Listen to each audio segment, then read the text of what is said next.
নিবন্ধিত আম বাগানি হলে একজন চাষির জীবনে বাস্তবে অনেক পরিবর্তন আসে, সেটা আমি লক্ষ্য করে দেখছি।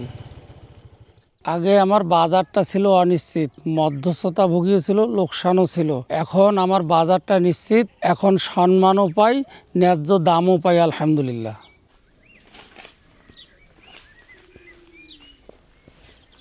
প্রিমিয়ার ফুডের সাথে আমরা নিবন্ধিত হওয়ার জন্য এই জন্য আগ্রহ প্রকাশ করি যে আমাদের আমগুলা যখন পাকা শুরু হয়ে যায়, ভালোভাবে হারভেস্টের মাধ্যমে আমরা সুন্দরভাবে পরিপক্ক যখন মাল হয়, তখন আমরা ওই প্রিমিয়ার ফুডেতে মালগুলা দিলে আমরা নিশ্চিতভাবে বিক্রি করতে পারি, দামের নিশ্চয়তা থাকে। আমরা চাই যে দেশের সব জায়গায় যেন প্রিমিয়ার ফুডের মাধ্যমে আমাদের মালগুলো ভালোভাবে পৌঁছে যায়। এই জন্য আমরা এই প্রিমিয়ার ফুডের সাথে নিবন্ধিত হই, যে যাতে সারা বাংলাদেশের মানুষ যেন আমাদের ভালো মালগুলো খাইতে পারে।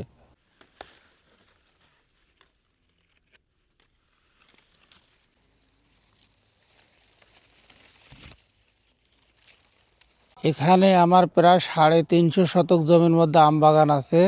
বাইরে আরও প্রায় 1500 শতক জমির মধ্যে বাগান লাগানো আছে, সেইগুলো আমার লিজ নেয়া।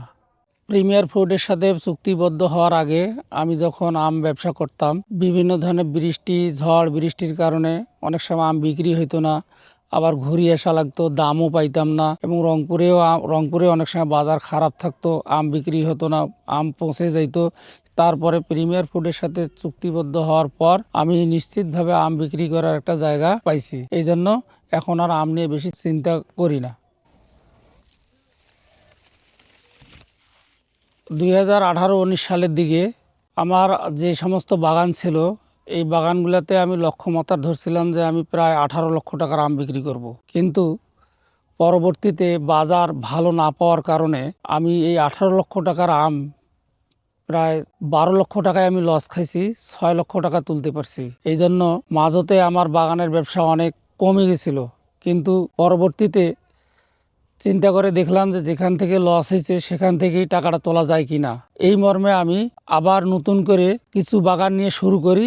ইতিমধ্যে প্রিমিয়ার ফুডের সাথে আমার পরিচয় হওয়ার পর তাদের কাছ থেকে কিছু আর্থিক সহযোগিতা নিয়ে আবার পুরো দমে তাদের সহযোগিতায় বাগান লিজ নিয়ে আলহামদুলিল্লাহ এখন খুব ভালোভাবে আমি বাগান পরিচর্যা করতেছি এবং লাভের মুখ দেখতেছি।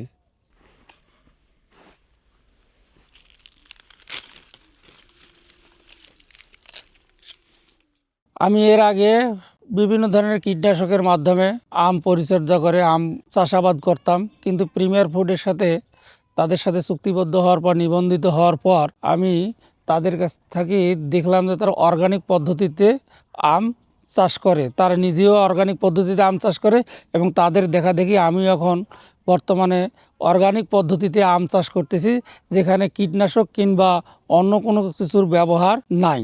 তারা আসতো এবং তারা আমার বাগান দেখতো এবং তারা বিভিন্ন ধরনের সাজেশন দিত। এইভাবে তাদের পরামর্শক্রমে অর্গানিক পদ্ধতিতে এখন আম চাষ হচ্ছে এবং সেই আম তারা আমার কাছ থেকেই নেয়।